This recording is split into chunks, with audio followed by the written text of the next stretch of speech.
दोस्तों, परम ज्ञान की दुनिया में आपका स्वागत है। आज की ये कहानी है एक बकरी कैसे सुंदर औरत बन गई, जो बहुत समय पहले के एक छोटे से गांव से शुरू होती है, जहां हरे भरे खेतों के बीच एक मेहनती किसान अपने परिवार के साथ खुशहाल जीवन बिता रहा था। उसका घर सूरज की पहली किरण से जगता और चांद की रोशनी में सोता। परिवार में उसकी पत्नी थी, जो घर को प्यार से संभालती, और दो जवान बेटे थे जो अब बड़े हो चुके थे। बड़ा बेटा तो शादी भी कर चुका था और उसकी पत्नी घर में हाथ बटाती रहती। लेकिन समय के साथ किसान बूढ़ा हो गया था। उसके हाथ अब खेतों में पहले जैसी ताकत नहीं दिखा पाते। सुबह से शाम तक की मेहनत उसे थका देती और फसल की देखभाल में बड़ी मुश्किल होती। एक दिन दोनों बेटों ने पिता के पास जाकर कहा, पिताजी, अब आप उम्र के इस पड़ाव पर हैं और हम दोनों जवान हो गए हैं, तो हमें आपका हाथ बटाना चाहिए। आपकी मेहनत को हम साथ निभाएं। पिता के दिल में खुशी की लहर दौड़ गई। उन्होंने सोचा कि मेरे बच्चे अब मेरे बारे में सोचने लगे हैं, ये कितना अच्छा है।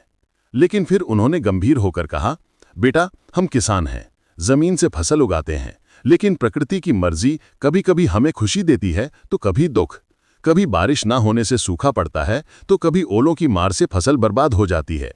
ऐसे में नुकसान भी सहना पड़ता है। मैं तो अपनी इस छोटी सी जमीन पर जैसे तैसे खेती कर ही रहा हूं, लेकिन मैं चाहता हूं कि तुम दोनों पास के बड़े शहर में जाओ, वहां कोई अच्छा व्यापार शुरू करो या कोई काम धंधा करके कुछ कमाई लेकर लौटो, ताकि हमारा परिवार और मजबूत बने। बेटों को पिता की बात दिल को छू गई। उन्होंने सहमति जताई और कहा, ठीक है पिताजी, हम शहर जाएंगे और मेहनत से कुछ लेकर आएंगे। फिर वे अपनी मां से विदा लेने घर की ओर चले, जहां बड़ा बेटा अपनी पत्नी से मिला और बोला, देखो, हमारे पिताजी ने कितने कष्ट सहकर हमें बड़ा किया है, अब हम उनके लिए कुछ करेंगे और तुम भी घर में सब संभालना। माँ घर के कामों में लगी थीं। बड़ा बहू खाना बना रही थी, जिसकी खुशबू पूरे घर में फैल रही थी। माँ ने दोनों बेटों को बड़े प्यार से खाना परोसा, उनके चेहरों पर मुस्कान बिखेरते हुए उन्हें खिलाया, जैसे हर माँ करती है। जब बेटों ने शहर जाने की बात कही तो माँ की आंखों में चिंता की छाया आ गई, लेकिन उन्होंने मुस्कुराकर कहा, बेटा, पूर्व में जाओ, पश्चिम में जाओ, उत्तर में जाओ, लेकिन दक्षिण दिशा में मत जाना, वहां खतरे छिपे हो सकते हैं। सावधान रहना और जल्दी लौट आना। दोनों भाइयों ने मां की बात सुनकर मुस्कुराते हुए कहा, ठीक है मां, हम सावधान रहेंगे। फिर वे घर से अपने अपने घोड़ों को लेकर चल पड़े, क्योंकि पुराने जमाने में लंबे सफर पैदल या घोड़े पर ही तय होते थे। हवा के झोंकों के साथ धूल उड़ाती सड़कें उनकी साथी बनतीं। चलते चलते वे गांव से काफी दूर निकल आए, जहां चारों तरफ फैले खेत धीरे धीरे घने जंगलों में बदलने लगे और रास्ते में एक बहुत बड़ा छायादार जंगल पड़ता था, जिसकी पत्तियां सूरज की किरणों को रोककर ठंडक बिखेरतीं। दोनों भाई थकावट से चूर हो चुके थे। उनके पैर भारी हो रहे थे, पसीना चेहरे पर लहरें बना रहा था, और तभी उनकी नजर पड़ी एक विशाल पेड़ पर, जिसकी शाखाएं आसमान को छूतीं और उसके तने के पास एक छोटी सी कुटिया बनी हुई थी, जैसे कोई रहस्यमयी आश्रय। पेड़ के नीचे एक बकरी बंधी हुई थी, जो शांतिपूर्वक चारा चबा रही थी। उसकी आंखों में एक अजीब सी चमक थी। भाइयों ने सोचा, यहां जरूर कोई रहता होगा, शायद मदद मिल जाए। दोपहर की तेज धूप त्वचा को जलाती सी लग रही थी। भूख भी जोरों से सता रही थी। पेट में गुड़गुड़ाहट हो रही थी। इसलिए वे बोले, चलो थोड़ी देर इस पेड़ की छांव में विश्राम कर लेते हैं, जलपान कर लेंगे, फिर आगे का सफर जारी रखेंगे। जल्दबाजी में वे भूल गए थे कि मां ने दक्षिण दिशा में जाने से सख्त मना किया था, और अनजाने में वे उसी रहस्यमय दिशा की ओर बढ़ चुके थे, जहां हवाएं भी फुसफुसाती और पेड़ों की छायाएं लंबी होकर रहस्य छिपाती। पेड़ के नीचे बैठते ही बड़ा भाई बोला, देखो, आसपास कहीं तालाब या झरना जरूर होगा, प्यास से गला सूख रहा है। छोटा भाई उत्साह से उठा और कहा, ठीक है भैया, आप आराम कीजिए, मैं जाकर देखता हूं, अगर पानी मिला तो आपके लिए भी लेकर आऊंगा। छोटा भाई पानी की तलाश में जंगल की गहराई में चला गया, जहां पत्तियों की सरसराहट संगीत सी लगती, जबकि बड़ा भाई घोड़ों को मजबूती से बांधकर वहीं लेट गया। जैसे ही वो आराम की मुद्रा में आया, थकावट और गर्मी ने उसे घेर लिया। आंखें भारी हो गईं और वो गहरी नींद में डूब गया। सपनों की दुनिया में वो क्या देखता है कि पेड़ के नीचे बंधी हुई वो बकरी अचानक हिलने डुलने लगी। उसकी आंखें चमक उठीं और एक जादुई प्रकाश चारों तरफ फैलने लगा, जैसे हवा में कोई रहस्यमयी खुशबू घुल गई हो। और देखते ही देखते वो बकरी एक अत्यंत सुंदर नारी में बदल गई, जिसकी त्वचा चांदनी सी चमकदार थी, लंबे काले बाल हवा में लहरा रहे थे और आंखें ऐसी कि कोई भी मोहित हो जाए। वो सुंदरी धीरे धीरे बड़े भाई के पास आई, उसके चेहरे पर मीठी मुस्कान बिखेरते हुए और बैठकर उससे प्यार भरी कोमल बातें करने लगी। उसकी आवाज इतनी मधुर थी जैसे कोई बांसुरी बज रही हो। वो बोली, तुम इतने सुंदर और मजबूत हो, मेरे साथ रहो, मुझसे शादी कर लो, हम साथ में खुशियां बांटेंगे, ये जंगल हमारा घर बनेगा। बड़े भाई ने सपने में ही चौंक कर कहा, नहीं, मैं पहले से शादीशुदा हूं, अपनी पत्नी को घर पर छोड़कर आया हूं और अपने छोटे भाई के साथ शहर जाकर कमाई करने जा रहा हूं, इसलिए ऐसा सोचना भी ठीक नहीं है। मैं तुम्हारा प्रस्ताव स्वीकार नहीं कर सकता। यह सुनकर उस सुंदरी का चेहरा अचानक बदल गया। उसकी आंखें लाल हो गईं, क्योंकि वो कोई साधारण नारी नहीं बल्कि एक भयानक राक्षसी थी जो दोनों भाइयों की जवानी और ताकत पर मोहित हो चुकी थी। उसका दिल क्रोध से भर गया। दांत पीसते हुए वो चिल्लाई और तुरंत बड़े भाई को अपने विशाल मुंह में निगल लिया, साथ ही उसके घोड़े को भी एक ग्रास में समाप्त कर दिया। हवा में एक भयानक गर्जना गूंजी और फिर वो झटके से वापस बकरी का रूप धारण करके उसी पेड़ के नीचे बंधी हुई शांत हो गई, जैसे कुछ हुआ ही ना हो। थोड़ी देर बाद छोटा भाई पानी की तलाश में इधर उधर भटक कर हाथ में एक छोटा सा लोटा लिए वापस लौटा। उसके चेहरे पर चिंता की लकीरें थीं। वो जोर जोर से पुकारने लगा, भैया भैया, कहाँ हो? लेकिन चारों तरफ सन्नाटा था, घोड़े गायब, बड़ा भाई कहीं नजर नहीं आया, जंगल की पत्तियां भी खामोश थीं। छोटे भाई के मन में तरह तरह के विचार घूमने लगे, दिल धड़कने लगा। वो सोचने लगा, कहीं भैया मुझे अकेला छोड़कर तो नहीं चले गए। लेकिन नहीं, बचपन से हम दोनों साथ साथ बड़े हुए हैं, हर सुख दुख में एक दूसरे का साथ निभाया है, मुझे अकेला छोड़कर जाने का सवाल ही नहीं उठता। अगर भगवान खुद आकर कहें कि मेरा भाई चला गया तो भी मैं विश्वास नहीं करूंगा। फिर उसने सोचा, मुझे पानी ढूंढने में इतना समय लग गया, शायद भैया मुझे ढूंढने निकल पड़े हों, लेकिन वे यहीं वापस आएंगे, मैं यहीं बैठकर इंतजार करता हूं। वो उसी पेड़ के नीचे बैठ गया। थकावट से शरीर सुस्त था और तभी उसकी नजर बकरी पर पड़ी। उसने देखा कि बकरी के अंदर एक अजीब सी हलचल हो रही थी, जैसे कोई छिपा हुआ रहस्य सांस ले रहा हो। उसकी आंखें चमक रही थीं। छोटा भाई बहुत बुद्धिमान था, अचानक उसे माँ की बात याद आ गई। दिल में ठंडक सी दौड़ गई। वो बोला, माँ ने कहा था, पूरब में जाओ, पश्चिम में जाओ, उत्तर में जाओ, लेकिन दक्षिण दिशा में भूलकर भी मत जाना। अब सब समझ आ गया। वे अनजाने में उसी निषिद्ध दिशा में पहुंच चुके थे जहां खतरे की छायाएं घूमती। वो सोच विचार करने लगा, खैर जो हो गया सो हो गया, अब मैं यहीं बैठकर बड़े भैया का इंतजार करूंगा और जैसे ही वे आएंगे हम दोनों साथ वापस घर लौट जाएंगे, इस जंगल से दूर। थकावट से उसकी आंखें भारी हो रही थीं। वो आंखें बंद करके लेट गया। जंगल की ठंडी हवा उसके चेहरे को सहला रही थी, लेकिन छोटे भाई की नींद पूरी तरह नहीं आ रही थी। चिंता की आग मन में सुलग रही थी। बार बार आंखें खोलकर वो चारों ओर देख लेता, दिल में उम्मीद जगती कि शायद बड़ा भैया कहीं से लौट आए, पत्तियों की सरसराहट में उनकी पच्चाप सुनाई दे। लेकिन हर बार निराशा ही हाथ लगती। उसके दिमाग में तरह तरह के विचार घुमड़ रहे थे, जैसे काले बादल छा गए हों। तभी अचानक उसकी नजर बकरी पर पड़ी और देखते ही देखते एक चमकदार प्रकाश फैला। बकरी का रूप बदलने लगा, उसकी आंखें चमकी और वो एक अत्यंत सुंदर नारी में बदल गई, जिसकी मुस्कान में जादू था। बाल हवा में लहरा रहे थे। लेकिन छोटा भाई हैरान रह गया, क्योंकि उसने पूरी बदलाव की प्रक्रिया अपनी आंखों से देख ली थी। वो सोया नहीं था, बस विचारों की गहराई में डूबा हुआ था। राक्षसी ये सोच रही थी कि ये लड़का सो रहा है, मुझे देख नहीं पाया, इसलिए वो धीरे धीरे उसके पास आई, मीठी आवाज में बोली, ऐसे सुंदर युवक को देखकर मेरा दिल धड़क उठा, मुझसे शादी कर लो, हम साथ में इस जंगल में राज करेंगे, खुशियां बांटेंगे। लेकिन छोटा भाई, जो बेहद चतुर और बुद्धिमान था, सब समझ चुका था। उसके मन में ख्याल आया, ये कोई साधारण औरत नहीं, जरूर मायावी है, इसी ने मेरे भाई को गायब किया होगा, कुछ अनहोनी की होगी। अपनी जान को खतरे में देखकर उसने होशियारी से काम लिया। एकदम से भागना या विरोध करना ठीक नहीं था, वरना वो भी निगल ली जाती। इसलिए बातों ही बातों में उसने राक्षसी का ध्यान बांधे रखा। मुस्कुराते हुए बोला, रुको, इतनी जल्दी क्या है? पहले थोड़ा और बताओ अपने बारे में। और चुपके से पेड़ की ओर बढ़ा। फिर फुर्ती से उस विशाल पेड़ पर चढ़ गया। शाखाओं को पकड़कर ऊपर सुरक्षित हो गया। पेड़ पर बैठकर वो बोला, अब जो कहना है ऊपर से कहो, मैं सुन रहा हूं।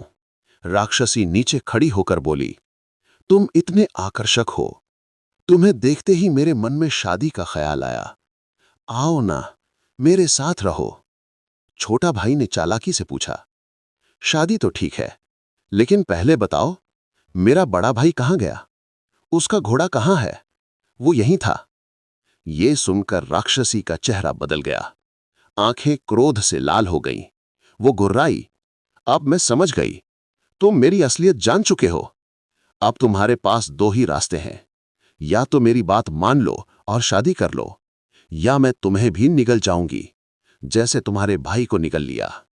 बातों ही बातों में उसका राज खुल गया। छोटा भाई का संदेह पक्का हो गया। दिल में गुस्सा और दुख की लहर दौड़ गई। वो जोर से बोला, तूने मेरे भाई को मार डाला। तू जैसी दुष्ट राक्षसी के साथ शादी की बात सोचना भी पाप है। बिना भाई के मैं घर कैसे लौटूंगा? भाभी को क्या मुंह दिखाऊंगा?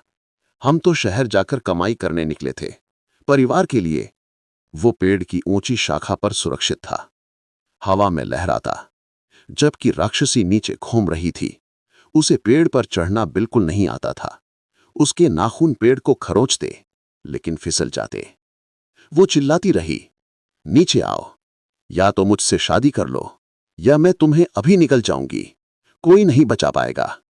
उसकी आवाज जंगल की गहराई में गूंजती, पत्तियां कांप उठती। लेकिन छोटा भाई पेड़ की ऊंची शाखा पर मजबूती से बैठा रहा।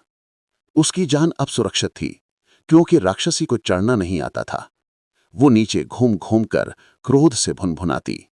बातों ही बातों में काफी समय बीत चुका था। सूरज की किरणें कमजोर पड़ने लगीं। जंगल में हल्की ठंडक घुलने लगी। और तभी दूर से घोड़ों की टापों की ठक ठक सुनाई दी, जैसे कोई दल आ रहा हो। दोनों ने उस दिशा में कान लगाए। दिल में उम्मीद जगी। और देखते ही देखते राजा का काफिला वहां पहुंच गया। घोड़ों पर सवार सैनिक, झंडे लहराते। राजा खुद आगे थे। उनकी आंखें सब कुछ देख रही थी। राक्षसी ने फुर्ती से अपना रूप और भी सुंदर बना लिया। चमकदार गहने पहन लिए, बाल संवार लिए, जैसे कोई राजकुमारी हो, और मुस्कुराते हुए खड़ी हो गई। राजा ने उतर कर पूछा, ये क्या माजरा है? इतने घने जंगल में तुम दोनों क्यों हो? ये लड़का पेड़ पर क्यों चढ़ा है? कोई परेशानी है तो बताओ, मैं तुम्हारी मदद कर सकता हूं। बोलो। राक्षसी ने मीठी आवाज में आंसू बहाते हुए कहा, महाराज, ये मेरा पति है। हम यहां से गुजर रहे थे। रास्ते में छोटी सी बात पर झगड़ा हो गया। अब ये कह रहा है कि मैं तुझे साथ नहीं रखूंगा, और पेड़ पर चढ़कर बैठ गया है। महाराज, बताइए ना, कौन सा घर है जहां पति पत्नी में झगड़ा ना होता हो? लेकिन ये मुझे छोड़ने पर तुला है, नीचे नहीं उतार रहा। आप ही समझाइए इसे। राजा ने लड़के की ओर देखकर कहा, बेटा, सच्चाई बताओ, कौन सा घर है जहां पति पत्नी में लड़ाई ना होती हो? छोटे से झगड़े पर अपनी इतनी सुंदर और संस्कारी पत्नी को त्याग रहे हो। देखो तो इसकी खूबसूरती और शालीनता। नीचे उतरो और सुलह कर लो। छोटा भाई ने पेड़ से ऊंची आवाज में कहा, महाराज, इसकी सुंदरता पर मत जाइए। ये कोई साधारण स्त्री नहीं, बल्कि एक मायावी राक्षसी है। इसने मेरे बड़े भाई को निगल लिया, उसके घोड़े को भी एक ग्रास में समाप्त कर दिया। अब मेरे पीछे हाथ धोकर पड़ी है। मुझे भी खा जाना चाहती है, लेकिन मैं इस पेड़ से नीचे नहीं उतरूंगा, वरना मेरी जान जाएगी। महाराज, आप इसकी बातों में ना आए। ये झूठ की रानी है। राजा की भौहें सिकुड़ गईं। सैनिक तलवारें साधे खड़े हो गए। राजा ने लड़के की ओर देखकर गंभीर स्वर में कहा, बेटा, अगर तुम अपनी पत्नी को नहीं रखना चाहते तो ना रखो, लेकिन इस पर ऐसे भयानक इल्जाम लगाना ठीक नहीं। ये तो बड़ी नाइंसाफी है। राक्षसी, जो चालाकी और प्रिया चरित्र निभाने में माहिर थी, आंसू बहाते हुए राजा के आगे झुककर बोली, महाराज, आप खुद देख लीजिए, आपके सामने भी ये मेरे पर कैसे कैसे झूठे आरोप लगा रहा है। अगर ये मुझे घर में नहीं रखेगा तो मैं कहाँ जाऊंगी? अकेली इस जंगल में भटकती रहूंगी। मेरी कोई गलती नहीं, बस छोटा सा झगड़ा था। राजा ने लड़के को बहुत समझाया। उसकी आंखें राक्षसी की सुंदरता पर अटकी हुई थीं। बोले, देखो, पति पत्नी में झगड़े तो होते रहते हैं, अपनी पत्नी को साथ ले जाओ, घर जाकर सुलह कर लो, ये कितनी सुंदर और लज्जाशील लग रही हैं। लेकिन छोटा भाई का सब्र टूट गया। गुस्से से उसकी आंखें लाल हो गईं। वो पेड़ से चिल्लाकर बोला, महाराज, आपको अगर इसकी इतनी चिंता है और मेरी बात पर विश्वास नहीं हो रहा, तो आप ही इस दुष्ट को अपने साथ ले जाइए। मैं तो इसे नहीं रखूंगा। राजा पहले से ही राक्षसी की अलौकिक खूबसूरती पर मोहित हो चुका था। उसकी चमकदार त्वचा, लहराते बाल, मीठी मुस्कान ने राजा का दिल जीत लिया। कुछ और सूझ ही नहीं रहा था। और लड़के की ये बात सुनकर राजा के मन में छिपी इच्छा जाग उठी। वो सहर्ष बोले, ठीक है बेटा, अगर तुम नहीं रखना चाहते तो मैं इसे अपने साथ ले जाऊंगा, कोई बात नहीं। फिर राक्षसी की ओर मुड़कर प्यार भरी नजरों से कहा, सुंदरी, तुम मेरे साथ महल चलो, वहां आराम से रहोगी, कोई चिंता नहीं। राक्षसी ने शर्माते हुए लेकिन अंदर से खुश होकर कहा, महाराज, अगर मैं आपके महल जाऊंगी तो रानी क्या सोचेंगी? मेरा और आपका रिश्ता क्या है? जब उन्हें पता चलेगा कि मेरे पति ने मुझे त्याग दिया तो वे आप पर भी शक करेंगी, घर में कलह हो जाएगी। राजा ने मुस्कुराते हुए जवाब दिया, अरे, एक राजा तो कई रानियां रख सकता है, रिवाज यही है। अगर तुम खुश रहना चाहती हो और स्वीकार है तो मैं तुमसे विवाह कर लूंगा, तुम मेरी रानी बनोगी। राक्षसी के लिए यह सुनहरा मौका था। उसने मन में सोचा, वाह, ये राजा है, महल में तो ढेर सारा खाना मिलेगा, राजसी भोज, इंसान भी भरपूर। इस छोटे लड़के के पीछे क्यों पड़ूं? यहां तो स्वर्ग है। उसने आगे की जिंदगी की कल्पना कर ली। मुस्कुराते हुए बोली, ठीक है महाराज, मेरे पति ने मुझे त्याग दिया, रखने का प्यार भी नहीं दिखाया, इसलिए आपके साथ विवाह करने में मुझे कोई आपत्ति नहीं। मैं खुशी खुशी आपके साथ चलूंगी। राजा का चेहरा खुशी से चमक उठा। सैनिकों ने हर्ष ध्वनि की और राजा ने तुरंत राक्षसी से विवाह की रस्में पूरी करवाईं। जंगल में ही एक छोटा सा समारोह रचा, फूलों की मालाएं पहनाईं और उसे अपनी रानी बनाकर महल की ओर चल पड़े। घोड़ों की टापें गूंजतीं, जैसे कोई नई शुरुआत हो। महल पहुंचते ही बड़ी रानी, जो बेहद संस्कारवान और पतिव्रता थीं, हमेशा राजा की सेवा में तत्पर, उन्हें देखकर मन में हलचल मच गई, दिल धड़क उठा। राजा किसे लेकर आए हैं? इतनी सुंदर स्त्री। उन्होंने राजा से पूछा, महाराज, ये कौन है, कहां से लाए? राजा ने मुस्कुराते हुए कहा, रानी, ये बेचारी किस्मत की मारी है, जंगल में अकेली मिली, पति ने त्याग दिया, मैंने सहारा दिया, अब ये छोटी रानी है, सारी रस्में निभा ली। राजा उसकी सुंदरता के जाल में इतना फंस गया था कि बड़ी रानी अब साधारण सी लगने लगी। उनकी आंखों में पहले जैसी चमक नहीं दिखती थी और राजा ने बेझिझक कहा, रानी, ये कक्ष अब छोटी रानी का, तुम दूसरे कक्ष में चली जाओ, आज से यहीं मेरे साथ रहेंगी। बड़ी रानी का दिल टुकड़ों में बिखर गया। आंखें नम हो गईं, लेकिन पतिव्रता होने के कारण चुप रहीं। उनकी एक वफादार दासी थी, जो शादी के समय मायके से आई थी, हर सुख दुख में साथ निभाती, आज्ञाकारी और ईमानदार। उसने रानी का हाथ थामा और धीरे से दूसरे कक्ष में ले गई। रानी की आंसू पोंछते हुए सांत्वना दी, रानी, धैर्य रखिए, सब ठीक हो जाएगा। दूसरी ओर राक्षसी अब छोटी रानी बन चुकी थी। जब राजा गहरी नींद में सो जाते, महल में सन्नाटा छा जाता, तो देर रात वह उठती, अपना भयानक रूप धारण करती। विशाल मुंह खोलकर जो हाथ लगता, सेवक, फल या कुछ भी, निगल जाती, हड्डियां चबाती और फिर सुंदर रूप में वापस लेट जाती। राजा को कुछ पता न चलता, वह तो उसके रूप के मोह में अंधा हो चुका था। सुबह उठकर भी वही प्यार भरी बातें। ऐसे ही दिन बीतते गए। महल के घोड़े, हाथी, पशु धीरे धीरे कम होने लगे, अस्तबल खाली होते जा रहे थे, सेवक गायब। लेकिन राजा को कुछ सूझता नहीं, बस छोटी रानी की तारीफें। पूरे 6 महीने ऐसे ही गुजर गए। महल में अजीब सी बेचैनी फैलने लगी। बड़ी रानी को छोटी रानी पर गहरा शक हो गया। मन में विचार घुमड़ने लगे। उन्होंने अपनी दासी से कहा, हम दोनों मिलकर इस पर नजर रखेंगे, पता करेंगे कि ये कौन है। शुरू से ही कुछ गड़बड़ लग रही है, रात में क्या करती है। दोनों छुपकर पहरा देने लगीं, दीवारों की आड़ में, सांस रोके।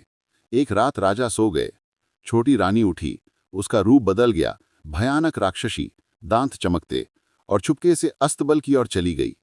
बड़ी रानी और दासी पीछे पीछे, दिल की धड़कनें तेज।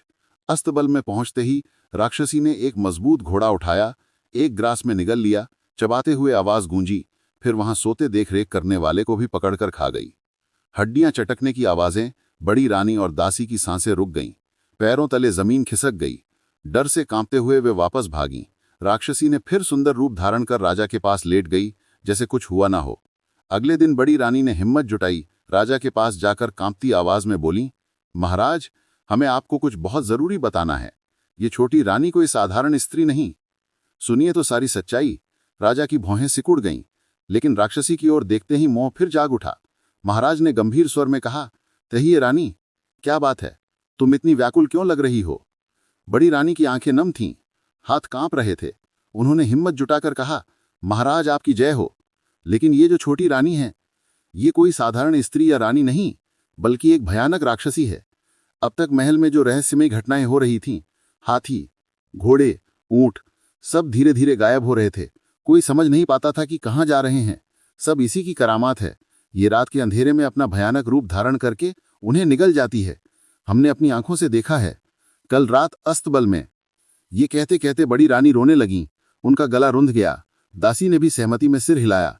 छोटी रानी, जो अब राक्षसी थी, आंसू बहाते हुए मासूम चेहरा बनाकर बोली, बड़ी दीदी, कम से कम मेरे पर तो ऐसा झूठा इल्जाम न लगाइए। मैं जानती हूं आप मुझे पसंद नहीं करती, और ये भी कि मुझसे आप जलती हैं क्योंकि महाराज मुझसे ज्यादा प्रेम करते हैं। आपको अपने कक्ष से भी निकाल दिया, इसलिए आप मुझसे बदला ले रही हैं। लेकिन भला मैं उन विशाल हाथी घोड़ों को कैसे खा सकती हूं? मैं तो खुद इतनी नाजुक हूं। ये कैसे संभव है? राजा ने छोटी रानी को रोते देखा तो उसका दिल पसीज गया। क्रोध से लाल मुकर बड़ी रानी पर बरस पड़े। तुम महारानी हो, इतनी ऊंची पदवी पर हो, और ऐसी गंदी झूठी आरोप लगा रही हो। सौतन से जलन तो ठीक है, हर घर में होता है, लेकिन इतने अटपटे इल्जाम क्यों? तुम्हें शोभा नहीं देता। चुप हो जाओ। बड़ी रानी समझ गई कि राजा रूप के जाल में पूरी तरह फंसा है। उनकी कोई बात नहीं सुनेगा। दिल टूट गया, लेकिन हार नहीं मानी। बोली, महाराज, अगर मेरी बात पर यकीन नहीं तो मेरी दासी से पूछ लीजिए। कल रात उसने भी इसे राक्षसी बनते और घोड़ा निगलते देखा था। वो सच बोलेगी। छोटी रानी ने और जोर से रोते हुए कहा, महाराज, अब ये दासी को भी घसीट रही हैं, क्या करेंगी? राजा ने हाथ हिलाकर टोका, मुझे किसी से कुछ नहीं पूछना। छोटी रानी पर मेरा पूरा विश्वास है, वो सच बोल रही हैं। तुम चुप रहो। बड़ी रानी चुप हो गई, आंखें झुका लीं, लेकिन मन में ठान लिया कि लड़ेंगी। छोटी रानी अब सतर्क हो चुकी थी। डर गई कि कहीं राज खुल न जाए। इसलिए 2-4 दिनों तक उसने बड़े जानवरों की ओर नहीं झांका। बस 1-2 दास दासियों को चुपचे से निगलकर पेट भर लिया। महल में फिर सन्नाटा। लेकिन अब उसने सोच लिया, जब तक ये बड़ी रानी महल में रहेगी, मेरी हकीकत जानकर सब बिगाड़ देगी। इसे निकालना जरूरी है, वरना मेरा खेल खत्म। इसलिए उसने राजा के कान भरने शुरू कर दिए। मीठी मीठी बातों में जहर घोलकर, महाराज, बड़ी रानी मुझे बर्दाश्त नहीं करती। हर समय जलती रहती हैं, कहीं वे कोई अनहोनी न कर बैठें। छोटी रानी ने राजा के कान में और जहर घोला। आंसू भरी आंखों से बोली, महाराज, आप तो राजकाज में व्यस्त रहते हैं, दरबार में चले जाते हैं। पीछे से बड़ी रानी मुझे ताने मारती हैं, बहुत नीचा दिखाती हैं, कहती हैं कि मैं चालाक हूं, महल पर कब्जा करना चाहती हूं। अब आप ही बताइए, मैं क्या करूं? अगर आप मुझे दूसरी शादी करके लाए हैं तो क्या यहां मेरी बेइज्जती सहने के लिए? इससे अच्छा तो यही कि आप मुझे छोड़ दीजिए, उसी जंगल में छोड़ आइए, मैं वहीं जैसे तैसे गुजारा कर लूंगी। पहले मेरे पति ने त्याग दिया, अब आप भी कर दीजिए, कोई गम नहीं। राजा का दिल पसीज गया। वो छोटी रानी की हर बात पर पूरा यकीन करता था। गुस्से से बोले, नहीं रानी, तुम क्यों जाओगी? अगर किसी को महल छोड़ना है तो बड़ी रानी जाएगी। मैं अभी फैसला करता हूं। यही तो राक्षसी चाहती थी।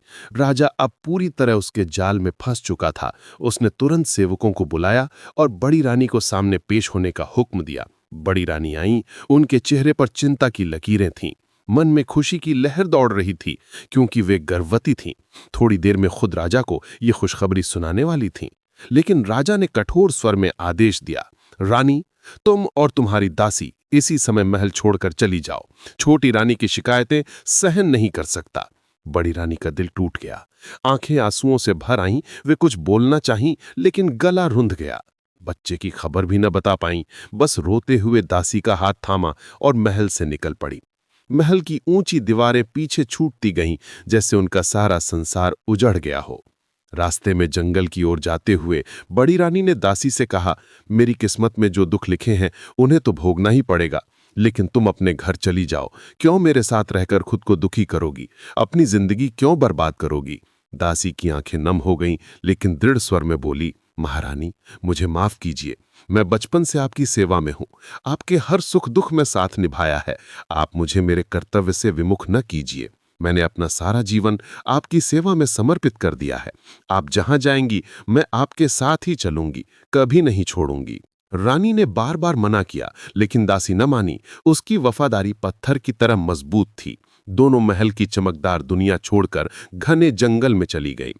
घने जंगल में पहुंचकर वे नदी के किनारे से थोड़ी दूर पर एक शांत छायादार जगह देखी, जहां हरी भरी घास और फूलों की खुशबू हवा में घुली रहती।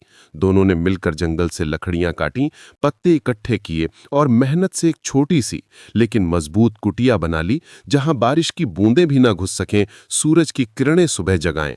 धीरे धीरे समय बीतता गया। जंगल की सरसराहट और नदी की कलकल उनकी साथी बनी, और समय आने पर बड़ी रानी ने एक सुंदर गुलाबी गालों वाले पुत्र को जन्म दिया।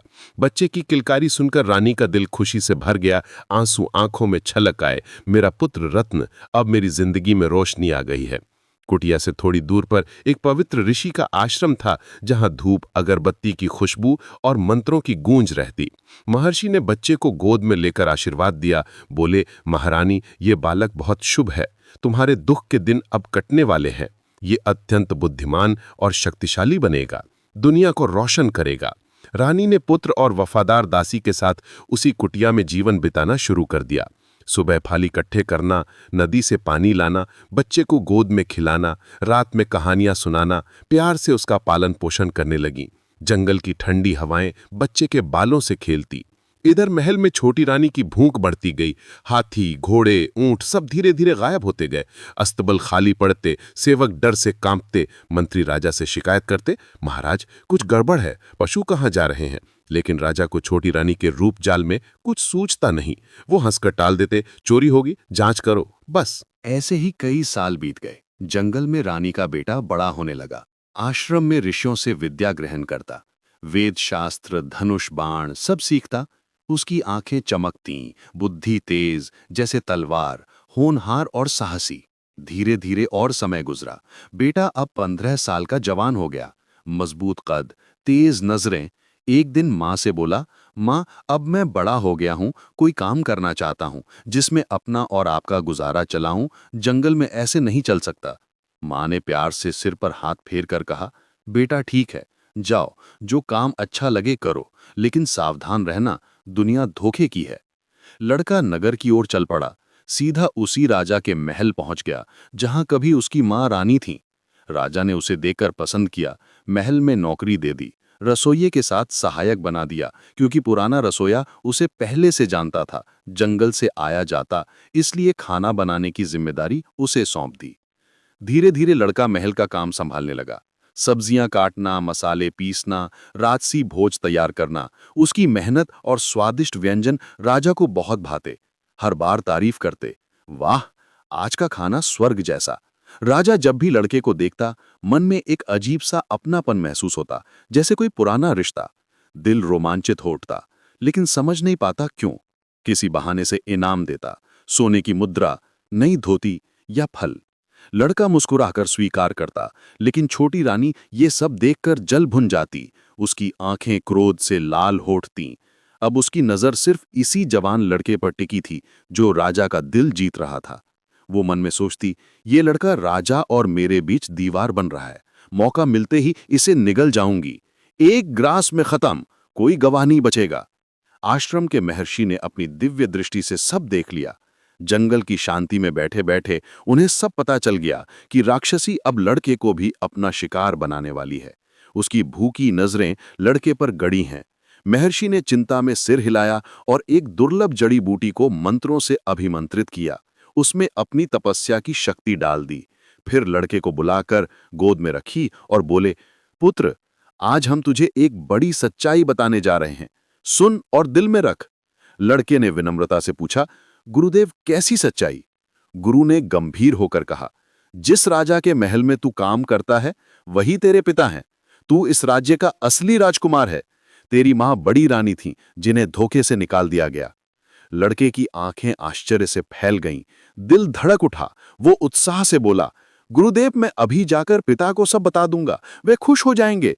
लेकिन गुरु ने हाथ उठाकर रोका, नहीं पुत्र, महल जाकर कुछ मत कहना। अगर बता भी दिया तो राजा तेरी बात पर यकीन नहीं करेंगे, उल्टा धक्के मारकर निकाल देंगे, जैसे तेरी मां को निकाला था। तेरी मां ने सच्चाई बताने की बहुत कोशिश की, लेकिन उस दुष्ट रानी के जाल में फंसे राजा ने कुछ नहीं सुना। उन्हें महल से बाहर कर दिया। अब वे जंगल में आश्रम के पास कुटिया बनाकर रह रही हैं। राजा ने उस राक्षसी के चक्कर में अपना राज्य बर्बाद कर लिया। हाथी घोड़े सब खा गई। अब तुझे ये राज्य संभालना है। सच्चाई इस तरह दिखानी है कि राजा खुद यकीन करे। लड़के ने उत्सुक होकर पूछा, गुरुदेव क्या करना होगा बताइए। गुरु ने अभिमंत्रित जड़ी बूटी उसे थमाई जो हरी पत्तियों में लिपटी चमक रही थी, और बोले, इसे दूध में उबालकर छोटी रानी को पिला देना। जैसे ही वह पिएगी अपना असली राक्षसी रूप में आ जाएगी और इस जड़ी के प्रभाव से फिर रूप नहीं बदल पाएगी। यही एक तरीका है जो राजा को आंखें खोल देगा, सच्चाई सामने ला देगा। लड़के ने जड़ी को कपड़े में लपेटकर संभाल कर रख लिया। गुरु ने चेतावनी भी दी, पुत्र इस काम में जोखिम है, कहीं किसी को शक ना हो जाए, सावधानी से करना। और ये जड़ी सिर्फ एक बार काम करेगी। अगर असफल हुए तो हमारी जीवन भर की तपस्या व्यर्थ, फिर कोई मदद नहीं कर सकेंगे, सब तेरी बुद्धि पर निर्भर। लड़का गुरु के चरण स्पर्श कर आशीर्वाद लिया। मन में दृढ़ संकल्प की आग जली। जड़ी बूटी को कपड़े में लपेट कर छिपा कर रखी और महल की ओर चल पड़ा। रास्ते में जंगल की पगडंडियां धूल उड़ाती, लेकिन उसका कदम डगमगाना हुआ, जैसे भाग्य उसे बुला रहा हो। महल पहुंचकर वो रसोई में लग गया। आज उसने विशेष मेहनत की। चूल्हे पर आग सुलगाई, ताज़ा मसाले पीसे, स्वादिष्ट खीर उबाली जो दूध की मिठास से महक रही थी। तरह तरह के पकवान बनाए, मलाईदार सब्जियां, सुगंधित पुलाव, गर्मा गर्म रोटियां। राजा और रानी के लिए थाल सजाए, खुशबू पूरे कक्ष में फैल गई। राजा और रानी भोजन करने बैठे। राजा ने पहला कौर लिया तो आंखें चमक उठीं। बोले, वाह, आज का भोजन तो स्वर्ग जैसा है, इतना लजीज। रानी जो मांसाहारी थी उसे तो ये शाकाहारी व्यंजन फीके लग रहे थे। पेट में भूख की आग सुलग रही थी, लेकिन राजा का मन रखने के लिए थोड़ा थोड़ा चबाती रही। मुस्कुराहट चेहरे पर चिपकाए राजा की हां में हां मिलाती। हां महाराज, बहुत स्वादिष्ट है। भोजन के बाद दोनों कक्ष में आराम से बैठे बातें करने लगे। राजा खुश थे, रानी बेचैन। तभी लड़का चुपके से रसोई में गया, दूध गर्म किया। बड़ी सावधानी से जड़ी बूटी डाली, मंत्रों की शक्ति से दूध में घुल गई। कोई खुशबू न बदली। फिर 2 चमकदार गिलास लिए, एक राजा को और एक रानी को थमा दिया। मुस्कुराते हुए बोला, महाराज महारानी, दूध पी लीजिए, ताज़ा और पौष्टिक है। रानी ने नाक सिकोड़ी, बोली, मुझे दूध नहीं पीना, मुझे अच्छा नहीं लगता। राजा ने हंसकर समझाया, अरे रानी, पी लो, दूध बहुत फायदेमंद होता है, त्वचा चमकती है, अच्छी नींद आती है। देखो मैंने पिया, लड़के ने कमाल का बनाया है, पी कर देखो। रानी ने राजा का दिल रखने के लिए अनमने मन से गिलास उठाया और घूंट घूंट करके पी लिया। जैसे ही आखिरी बूंद गले उतरी, अचानक उसका सुंदर चेहरा विकृत होने लगा। त्वचा फटने लगी, आंखें लाल हो गईं, दांत बाहर निकले, बाल बिखर गए और देखते ही देखते वह भयानक राक्षसी बन गई। विशाल मुंह, नाखून जैसे पंजे, गर्जना करते हुए चिल्लाई, अब मैं तुझे और इस लड़के को निगल जाऊंगी। कई दिनों से भूखी हूं, सही भोजन नहीं मिला। राजा की सांस रुक गई, चेहरा सफेद पड़ गया। तुरंत उठकर तलवार निकाली, हाथ कांप रहे थे, लेकिन गुस्से की आग भड़क उठी। राक्षसी की बातें सुनकर सब समझ आ गया। महल के गायब पशु, सेवक, सब इसी की करतूत। उसने झपट्टा मारा और तलवार से राक्षसी का गला काट दिया। सिर धड़ से अलग हो गया, खून की बौछार हुई। वह जमीन पर गिरकर तड़पने लगी, आंखें फटी की फटी रह गईं, फिर शांत। राजा अब हकीकत देखकर पछतावे की आग में जलने लगा। हाथ जोड़कर स्वयं से बोले, मैं कैसे अंधा हो गया। इस रूप के जाल में फंसकर राज्य बर्बाद किया, बड़ी रानी को निकाला। तभी लड़का आगे बढ़ा, हाथ जोड़कर विनम्र स्वर में बोला, महाराज, मुझे आपको और भी बहुत कुछ बताना है, सुनिए तो सारी सच्चाई। राजा की आंखें लड़के पर दिखीं। वे बोले, हाँ बेटा, बताओ क्या बात है, तुम इतने गंभीर क्यों लग रहे हो। लड़के ने गहरी सांस ली, हाथ जोड़कर कहा, महाराज, मैं आपके पिताश्री हैं, मैं आपका ही पुत्र हूं।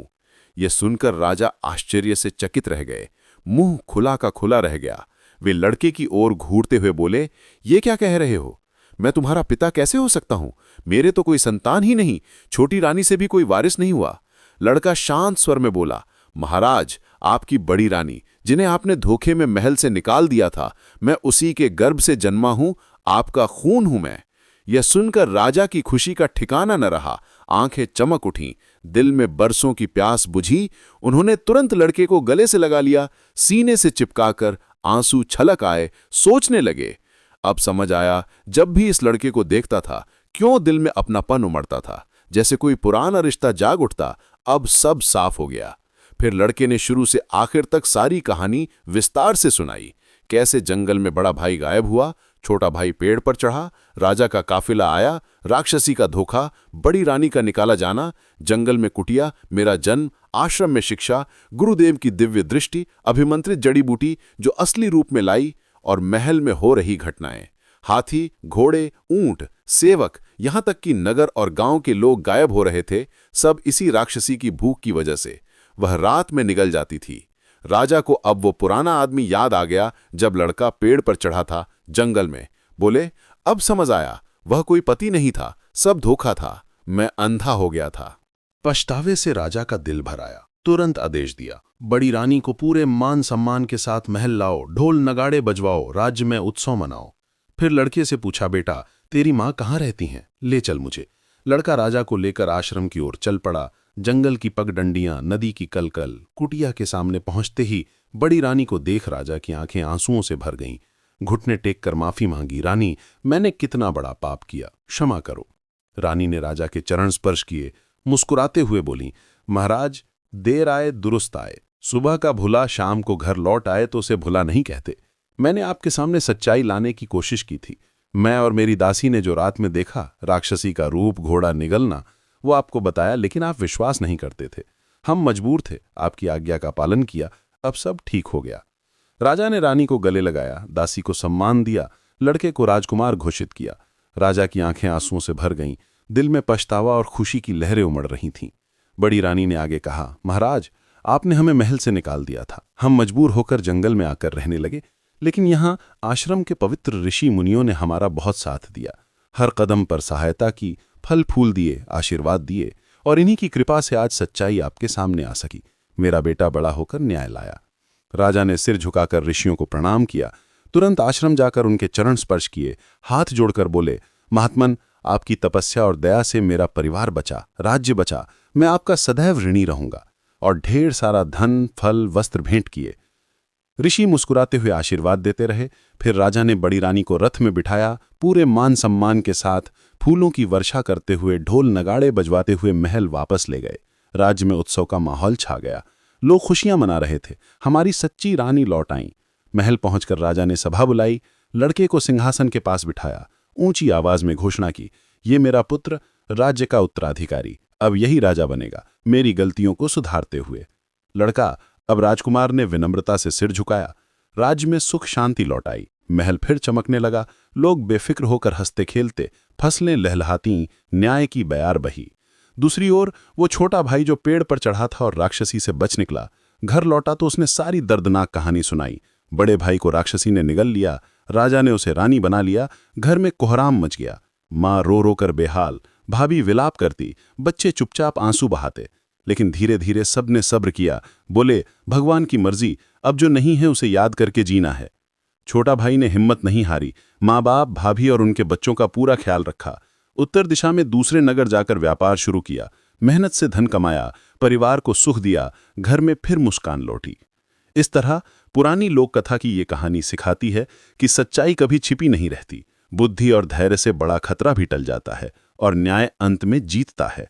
दोस्तों, अगर ये रोचक यात्रा आपको पसंद आई, जहां एक बकरी से शुरू हुई कहानी राजसी रहस्य और परिवार की एकता तक पहुंची, तो वीडियो को दिल से लाइक कीजिए, चैनल सब्सक्राइब करके घंटी दबाइए ताकि ऐसी और पुरानी लोक कथाएं नए रंग में आपके पास पहुंचें। मिलते हैं अगली कहानी में। नमस्कार।